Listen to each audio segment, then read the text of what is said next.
Good afternoon and welcome to today's session on an introduction to crowdfunding for Crowdfund Frome.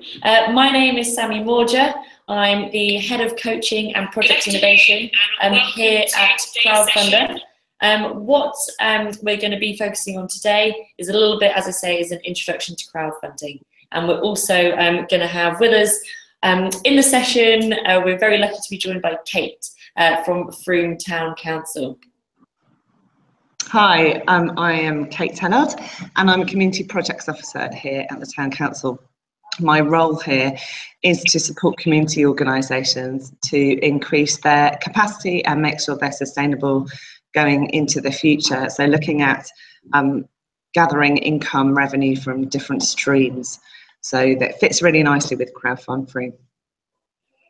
Fantastic, thanks so much. So we're going to kick off first of all with actually a little bit of an introduction to Crowdfunder.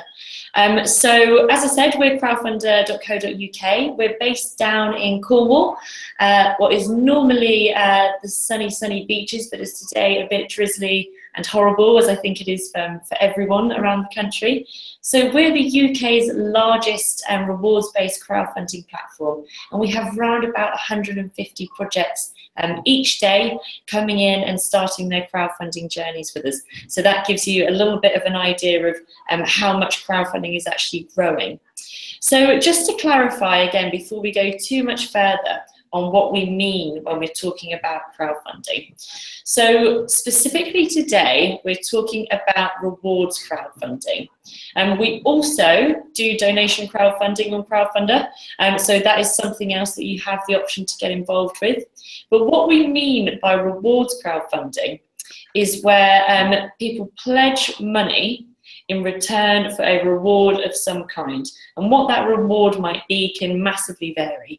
It can be just a thank you, or it can be something physical. It could even just be a service or an experience. So we also do community shares on Crowdfunder, but I'm not going to focus on that in too much detail today. And we have partners who work in the lending and equity spaces. It's not something that we do ourselves. If you're interested in equity or lending or community shares, do get in touch with us via the usual channels and we'll be able to point you in the right direction. But today we're definitely focusing on rewards crowdfunding. So, bit of an example as how that works. So here we have Rebecca and Lynn from Street Goats. Now, they're really into goats. I don't know if you can tell, but there's actually a goat in the back of their van in that very first picture. So what they wanted to do was to actually put in an urban goat farm in Bristol, which is a really cool idea, using up disused brown land, basically, old allotments where they were totally overgrown with brambles and things like that. So they needed to raise around about £9,000. They gave themselves a month to do it, and they offered up as their rewards things like those screen printed tote bags that you can see on the picture there, opportunities to come along to the farm and learn about keeping goats, even things like actual goat's cheese for when they had the farm up and running. So all sorts of things like that. And at the end of the 28 days, they'd raised the money they needed. They were able to start moving forwards, which we can see there. But even better, they had 167 people who had supported them in making this happen, which was so important for them in engaging with that local community. And it's not just goats on Crowdfunder. We do a huge range of projects, right the way across from people recording their first album to people who want to compete in the Olympics or even save a local heritage site, like, for example, Hastings Pier. So right across the spectrum, from teeny tiny projects to people raising even millions, we've actually done on Crowdfunder. So why do people do it? And I think this is a really important question. First answer is, of course, for the funding. We know about that bit. It's in the title. It's the obvious bit. It's to get some funding. But actually, for a lot of projects, there are other things which are just as important in that decision. So validation is really key. And what we mean by that is checking if your idea is a good idea. So are other people interested? in the thing that you're trying to do.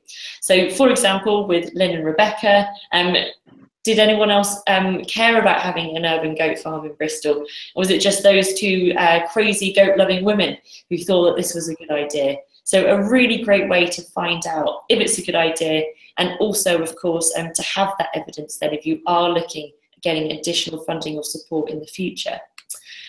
You'll also find when you go through the process of crowdfunding that you'll be shouting about your project the loudest and proudest than you ever have done before. And that is just a natural side effect of it. Because it's something out of the ordinary, it gives you a really focused target that you're aiming for in a short space of time. You'll find that around your community, be that local or in a broader sense, the awareness of what you're doing will really go up. We also find that crowdfunding is great at breeding advocates. So people who come along and support your project when it's in these early stages and actually help to make it happen, they tend to be the people that are on for the long haul. They tend to be the people that keep getting involved, they volunteer, they come and end up being your customers, and they continue to be invested and interested in your story as you move forward. And of course, the final one is that access to extra funding.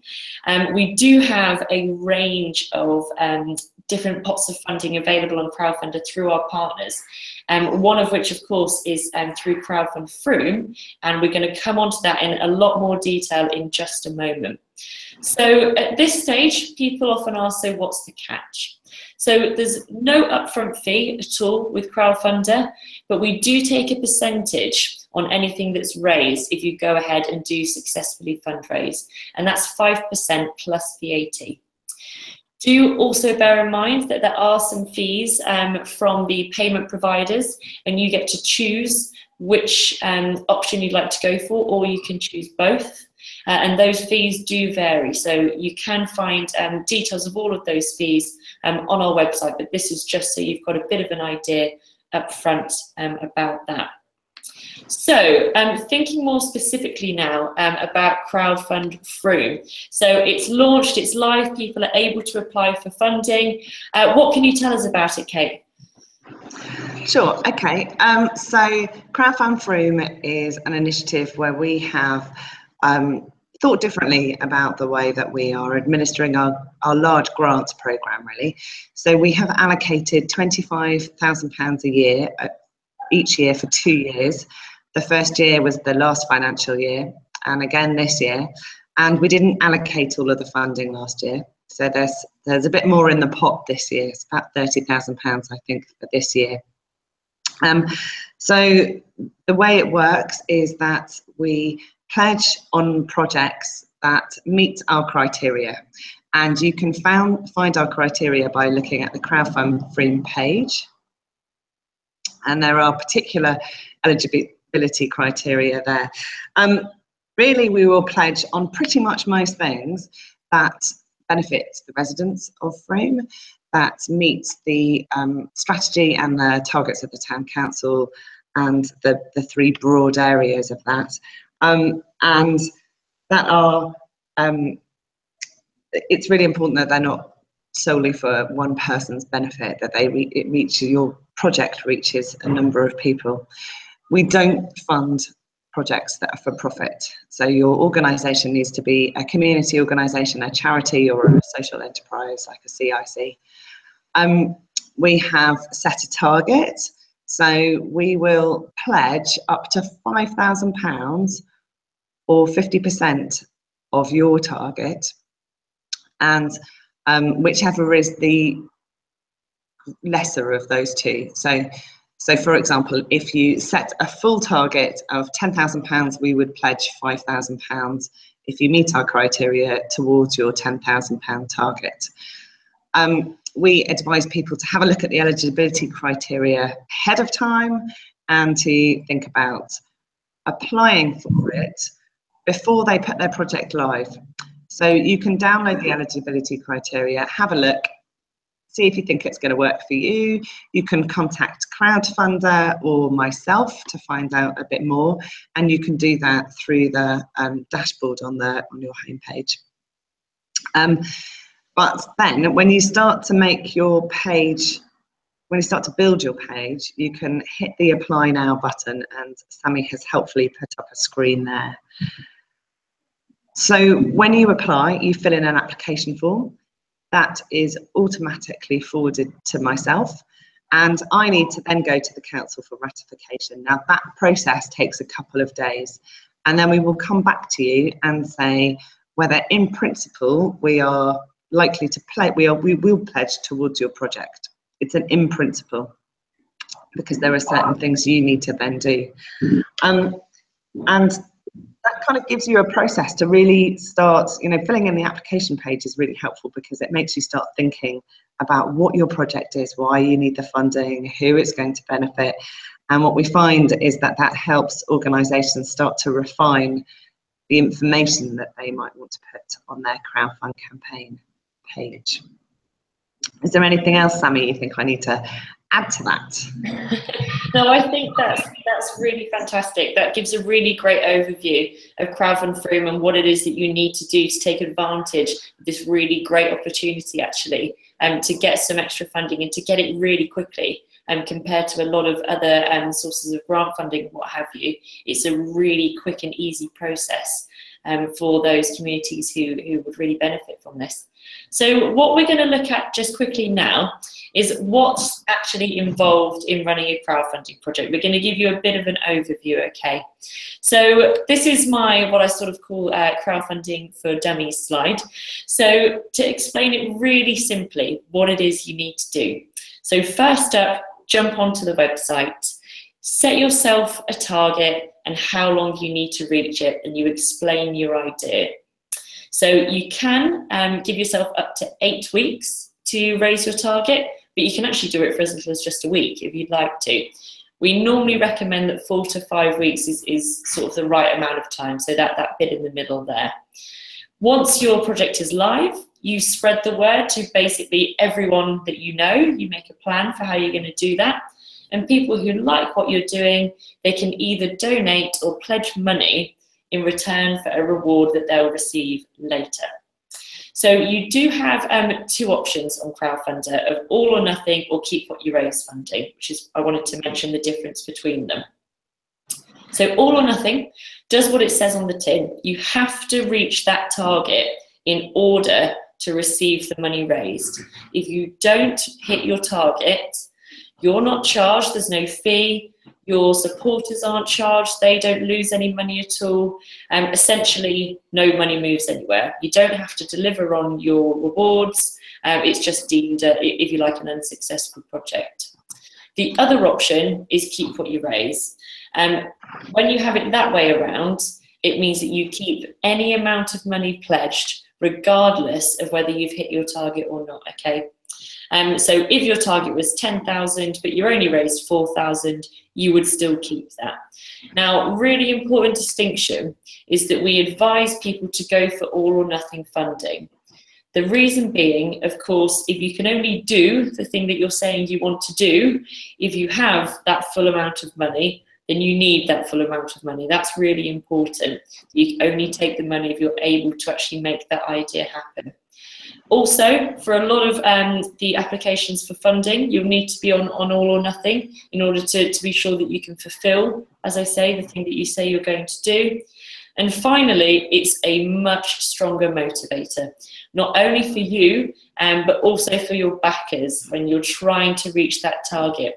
When it's all or nothing, there's that real sense of urgency and sense of jeopardy, which we find just means it goes so much better for projects who are doing that. So in terms of what makes a good project, and you can start to think about your own organisation when we're looking at this. So a team, really important. Someone who's going to take charge and say, yes, I'm running the crowdfund project. You need to have some time and some resource to put into it. I hear people saying, yes, I'm going to crowdfund, I'm going to set it all up, and then I'm going to Australia for a month. No good. You need to be here. We need boots on the ground, people who are able to put their energy and their passion and their drive into it. You need to have access to a network. We don't mean that you need to have 10,000 Facebook fans or anything like that. You just need to have a way of communicating with people within your community that are going to be interested in what you're doing. So it might be online, it might be offline, but in some way you're able to network and communicate with those people. Finally, good story. That's what makes a good project. And what we mean by that is a good idea, something people can get behind, something they can believe in, something that's different or interesting or innovative in some sort of way, and they can feel that emotional connection to what you're doing. So if you think you've got all that, these are the 3 steps to having a successful crowdfund, and you'll see this theme running right the way through the Crowdfunder website, that we break it down into these 3 steps. So planning, making sure that you have everything that you need and you know who's doing what and when. Next, setting up your project page, and this is actually my favourite bit, where you get to write the story and make things look pretty and have some fun with that. I like to take a blank canvas and make it beautiful, so that's absolutely my favourite part. And finally, running the project, so putting it live, promoting it, telling people about it, and getting those pledges in. So what we're going to look at now is a real life example from the Frome Fire Cadets, who closed their project just a couple of months ago, so it's really, really new and recent. They raised just over £6,000, and I'm going to hand over to Kate quickly just to tell us a little bit more about what they set out to do. Yeah, so the Frome Fire Cadets, you can see a picture of them here. They were raising money to head off to Austria for an international fire cadet competition. So they were picked, having successfully completed a series of heats in this country to represent the UK. And they were a bit nervous, I think it's fair to say, about taking on a crowdfund campaign. They were hoping that they would be able to apply to Frome Town Council for our regular grant funding, which by the time they came to apply to us was no longer in, it was in Crowdfunder. So this was a completely new thing for the fire service, and particularly for the group in Frome that were involved. But they really took it on head on and had a great time doing it. And you can see here that they actually ended up with 39 supporters, which is a great number of supporters for a relatively small group of people to be sponsored by. So they were looking to head to Austria. They needed funding to do that, and they thought quite carefully about what they needed and how they were going to do it. And they launched their campaign with a bit of support from me and a bit of support from Sammy and her colleagues, just to think about what's involved. And that comes along, that package comes with the Crowdfund Frome. So I think it's important to remember that you can tap into all of us for support with just framing it and looking at it in the first place. They filled in their application form, they did some tweaks. Our councillors decided that yes, we would pledge. And really, because the benefit was that not just for these 10 young people, but for the civic pride of the town, and for the young people being able to come back and tell us about what they did and how well they had done. So they set their target, and you can see it here. They set it for £6,000. They thought about where their other funding was going to come from. So that's quite important in their campaign. They weren't asking for the full, I think it was £10,000 that they actually needed to go to Austria, but the fire service themselves were pledging money to support them. But they wanted to make sure that this was match funding, so this wasn't everything, and they were able to say that in the information that they put out. And this is a picture of actually one of their competitions and the sorts of things that they will be doing when they're in Austria. So once they'd set their page up, they were ready to roll. But they did quite a lot of work in the run-up to that, and thinking about how they were going to reach a large number of people. So they put press releases out in the local press. They used their family and friends to share spread the word, to share information, to do that via Facebook. And actually, I don't think they had a Facebook page prior to this, so they really weren't kind of heavy locally on their own Facebook, because the Fire Cadets sort of have a national media centre, so they didn't have that kind of local buy-in, if you like, on Facebook. So they thought about how they could do it differently, and you can see a great picture here of them washing cars in one of the local car parks, which gave them a real opportunity to talk to people about why they wanted the money, and for people to get to know the young people that were actually going to be going to Austria. They did a whole range of things, and they sent messages out through a really big range of places as well. So you can see the Love Somerset online here. They put something else out here, and that's really good messaging that we've qualified to go to this international competition, and it's just it's just a group of kind of 10 kids from Frome that want to go. So that was quite a powerful message really for the local community. So they got off to a really good start. They were flying, and then we pledged our funding towards it. So we pledged £3,000 of their £6,000 target, which was their 50%. They then actually succeeded in getting a pledge from an Austrian hotel owner. And the reason that he was excited about the project was because he lived in Austria, relatively near to where the competition was going to happen, but he used to be a fireman in the UK. So it really resonated with him that there were a group of kids from the UK going out to Austria. So that shows the breadth and the reach of a crowdfund campaign. And just using a whole load of mechanisms to get that message out meant that they were reaching people that, you know, they were quite shocked. In fact, they phoned me up to say, do you think this is a mistake? Is this for real? So that was, you know, really exciting for them as a project. Yeah, that's probably everything about the Fire Cadets, I think.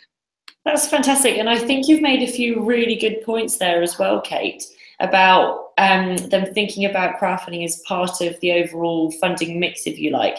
The fact that they knew they had other bits of funding from elsewhere, but this was another element that they could bring in. And of course, the great thing that it does, you know, as opposed to a car wash, which is a fantastic way of engaging with local people on an offline scale, which is still really important, people still live offline, is that actually it gives you that opportunity. Because it's online, because it's on the internet, it has global reach. It means that, like, you know, your Austrian hotel owner who can come along and really connect with what they're saying, that opportunity is there. And it's a fantastic story, and it's not the only one I've heard, whereby going through it and running a crowdfunding project, people have connected with someone totally outside of their world, and have gone on to receive some pretty chunky support from them. So if you were to try and distill it down, Kate, what advice would you give to anyone who's thinking about running a project on Crowdfunder? Okay, I've been thinking about this a lot today, and there is masses, so it's been quite a challenge, but I think there are two really key things. I think the first thing, like the firefighters did, is to be really realistic with your budget, to think really carefully about what you want the funding for. Not to ask too much. We've watched some campaigns that were trying to reach the £10,000 mark because they could then leverage in part the £5,000 from the town council, and actually they've struggled to do that. Their projects needed that funding and probably needed more on top, but they have struggled. So I would say think really carefully about your budget, think about what other match funding you have to go towards it. And then I would say to think again about how you promote that project, the messaging that you put out, the words that you use, keep your text clear and simple and appealing. You know, it needs to resonate with local people in Frome so that they know that not only their money that is going into it, but the money that they've paid in taxes that will be going towards it, is going to make a difference to the lives of local people. And I think when you get those two things right, there's a really, you know, when you hit that balance, then your crowdfund campaign starts to talk for itself. Fantastic. I think that's, again, really fantastic advice. And obviously Kate has been involved with quite a few projects, so you've seen a few sort of come through and out the other side, which is really fab. So if you are looking and thinking about crowdfunding yourself, there is so much help available, and it's available in all different shapes and forms depending on what you prefer. So we have these Crowdfund Frome downloadable guides. There's 3. One on planning, creating and running your project. They're super, super useful. I think they're maximum 10 pages each. But what you have in there is literally a from conception to completion guide of right the way through what you need to do. It's got really useful, really tangible advice in there. Things like the checklist there, for example, templates that you can use. So I definitely recommend heading to the Crowdfund Frome page and downloading these guides as a first port of call and just familiarising yourself with them. We do also run various online workshops like this one today. If you are interested in going into a bit more depth into what's involved at each of the 3 stages, we have our next series is actually starting next week. It's on Wednesday, and you can sign up to that via Eventbrite if you have a look for that. I'll also be sending a link out and including it underneath this video if you'd like to join some of those more in-depth sessions. Again, you do get a package of coaching just as standard for being part of Crowdfunder and part of Crowdfund Frome. So we're there with you at every step of the way, giving you little tips, little things that we hope and we know will be useful in keeping your project moving along. The great thing about Crowdfund Frome is that you have access to this one-to-one support. There's a couple of us in the office. So you can always find someone at Crowdfunder who's able to help you and give you advice or guidance on your project specifically. If you would like to get in touch with anyone, you can reach us at support@crowdfunder.co.uk. Pop us a message over. We're super friendly, I promise, and we'll always do whatever we can to help you along. So if this sounds like something that might be for you, my best advice would be to jump onto the Crowdfunder website. Just start having a look, have a go. Click Start Crowdfunding, see what kind of information you can put in, start playing around with it, and definitely have a look at some other projects. The best thing you can do is just start having a whirl. Everything that you play around with is editable, deletable, you can start all over again and no one can see it until you put it live. So just jump in there and start playing around. So thank you so much for joining us this afternoon. I hope that there's been some useful stuff in there. I'm sure there has. And also a huge thank you to Kate for coming along and joining us too. No worries, thank you, Sammy, and look forward to hearing from more projects that are interested in funding from Frome Town Council going forward. Fantastic, thanks so much, see you next time.